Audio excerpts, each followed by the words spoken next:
Assalamualaikum warahmatullahi wabarakatuh. Kembali lagi bersama aku, Huwaida Auliaknas. Nah, di video kali ini aku akan membuat tutorial mengerjakan uji instrumen pada regresi linear berganda menggunakan SPSS.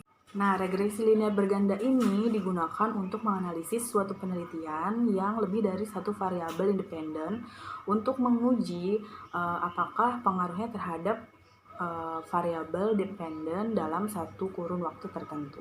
Nah, di dalam regresi linear berganda ini ada uji instrumen. Uji instrumen itu sumbernya biasanya dari kuesioner. Uji ini dilakukan untuk mengetahui apakah pernyataan kuesioner ini memenuhi syarat utama yaitu validitas dan reliabilitas.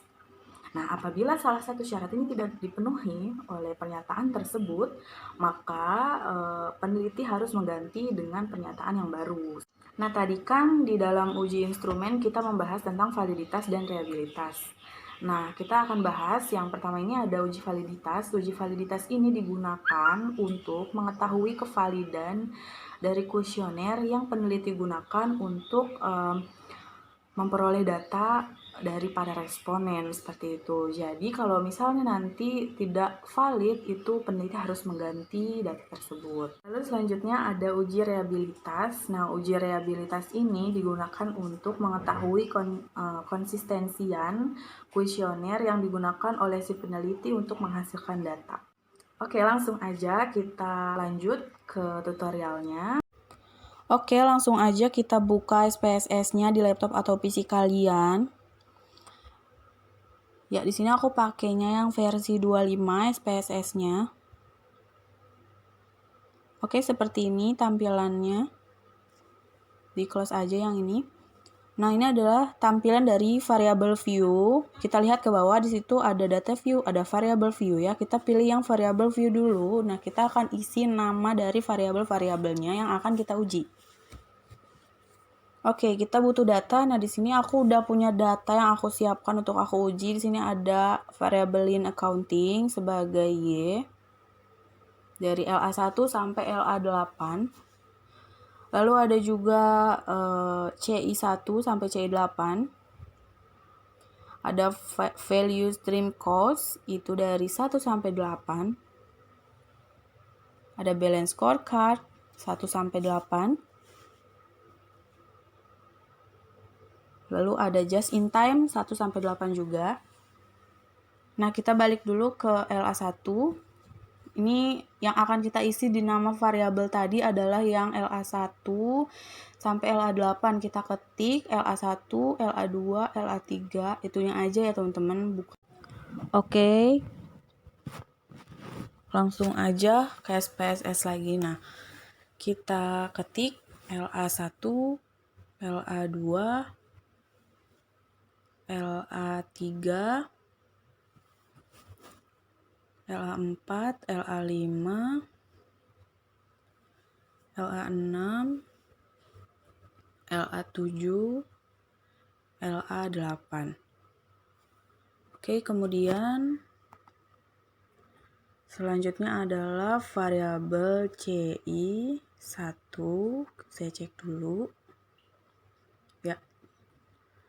CI1 betul. CI1 sampai CI8 kita ketik sama seperti LA.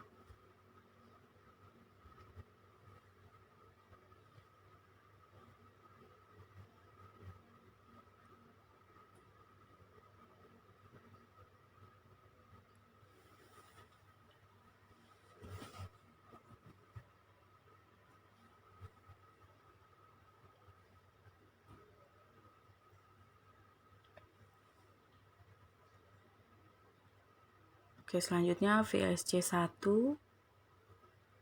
VSC2 sampai 8 juga. Saya selesaikan dulu mengetik variabelnya.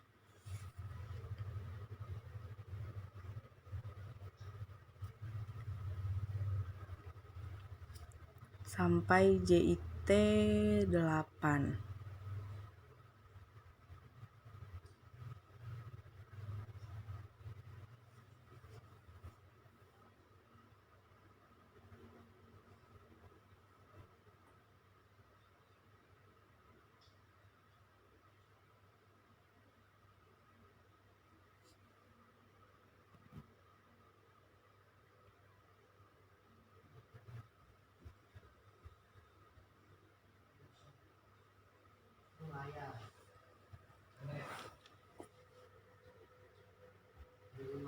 Oke, yang terakhir ini ada JIT, kita ketik juga.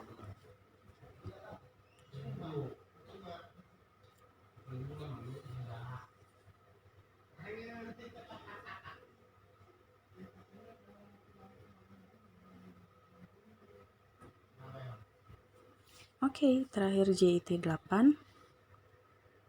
Ya, selesai. Oke, sudah selesai. Kita cek ke bagian kolom decimals. Nah, di decimals itu kan angkanya semuanya 2 ya.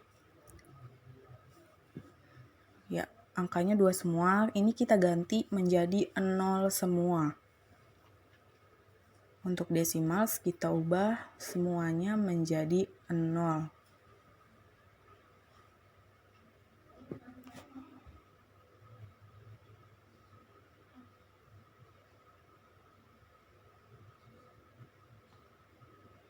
Ya, semuanya kita ubah.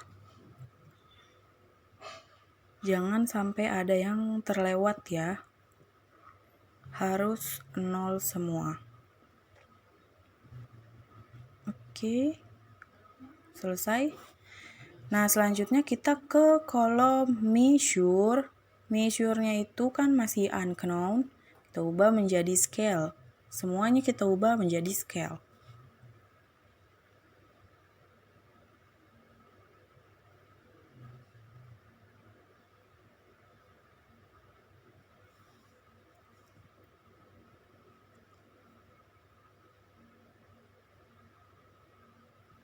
Selesai. Nah, setelah selesai membuat butir pernyataan kuesioner, kita klik data view untuk memasukkan data pernyataan yang sudah kita persiapkan dengan cara di copy paste. Sebelumnya kita cek dulu ya, ini variabelnya sudah ada semua yang kita ketik tadi dari LA1 sampai JIT 8.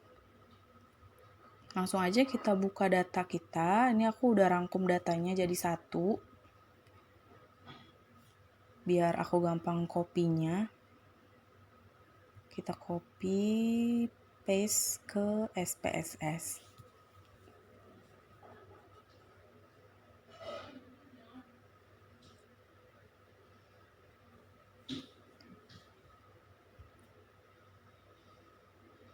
Oke, langsung kita paste aja.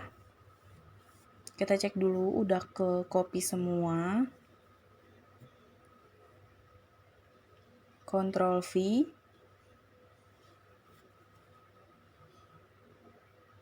Ya. Oke, angkanya sudah dimasukkan. Kita cek lagi, sudah semua. Lalu setelah data sudah diinput, maka tahapan selanjutnya adalah melakukan uji validitas dan reliabilitas. Klik analis, terus ke scale. Lalu ke reliability analysis. Nah, di sini muncul kotak dialog reliability analysis. Blok butir pernyataan untuk setiap variabel. Yang pertama kita akan menguji yang LA dulu. Kita blok terus kita pindahkan ke kolom item dengan klik panah itu. Selanjutnya kita cek pada model. Model itu harus kondisi alpha. Lalu ke statistik. Ya, di statistik descriptive for-nya itu scale if item deleted. Lalu selanjutnya inter itemnya correlation di checklist. Continue, lalu OK. Nah, berikut ini adalah output yang dihasilkan. Di sini langsung saja kita cari tabel item total statistik ke bawah.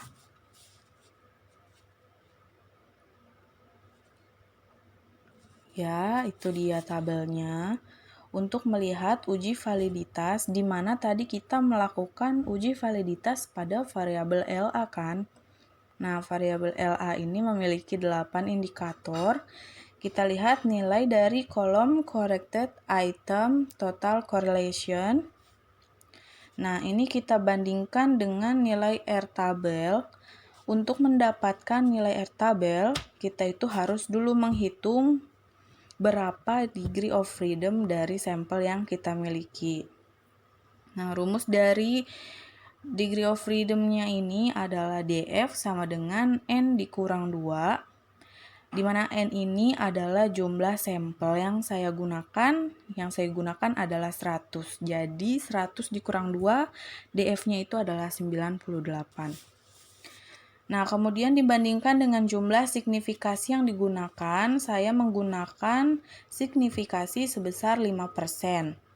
Jadi, nanti di tabel R pada baris 98 kolom 5%, maka akan didapat degree of freedom sebesar 0,197.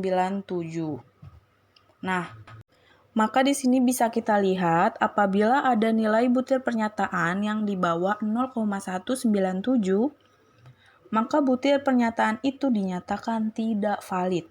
Apa maksudnya tidak valid? Maksud dari tidak valid yaitu butir pernyataan tersebut tidak bisa dijadikan alat ukur penelitian.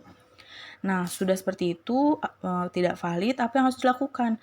Kalau nilainya tidak valid, maka harus mengganti butir pernyataan dengan pernyataan yang baru.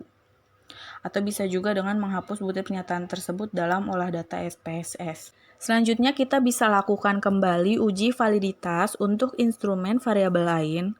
Kalau tadi adalah variabel LA yang kita uji, maka kita lakukan hal dan cara yang sama untuk menguji variabel berikutnya. Oke, ini kita minimize saja. Nah, lakukan cara yang sama seperti tadi.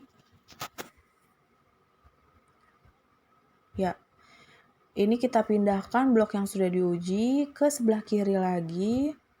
Lalu kita pilih variabel yang akan kita uji. Misalnya kita mau uji CI. Kita pindahkan ke sebelah kanan atau ke kolom items. Untuk statistiknya masih sama dan untuk modelnya juga masih sama. Oke. Jadi intinya adalah setiap indikator semua variabel harus dikatakan valid. Nah, selanjutnya kita akan melakukan uji reliabilitas dengan cara yang sama seperti uji validitas. Seperti yang sudah dijelaskan di awal, uji reliabilitas ini digunakan untuk mengetahui ada atau tidaknya kekonsistenan dari jawaban yang didapatkan walaupun kuesionernya ini digunakan berkali-kali kepada responden yang berbeda. Oke, ini adalah output. Nah, kita lihat pada tabel reliability statistik. Nah, pada kolom Cronbach alpha, di sini didapat nilai Cronbach alpha sebesar 0,648. Nah, nanti nilai 0,648 ini akan kita bandingkan dengan nilai R tabel yang tadi adalah sebesar 0,197. Di sini asumsinya adalah nilai Cronbach alpha harus lebih besar dari 0,197. Hal tersebut agar didapatkan kesimpulan bahwa kuesioner yang digunakan secara keseluruhan dalam penelitian ini bersifat reliable, di mana 0,648 ini lebih besar dari 0,197. Oke, itulah tadi dia proses pengujian, sudah selesai. Nah, selanjutnya kita save saja dengan klik yes. Lalu beri nama dan save. Oke, sekali lagi ya teman-teman, pengujian reliabilitas ini untuk mengetahui tingkat kerehabilitasan dari masing-masing kuesioner yang kita gunakan sebagai alat ukur pengukuran variabel. Ya, lanjut save saja. Siapa tahu data ini bisa digunakan kembali suatu saat.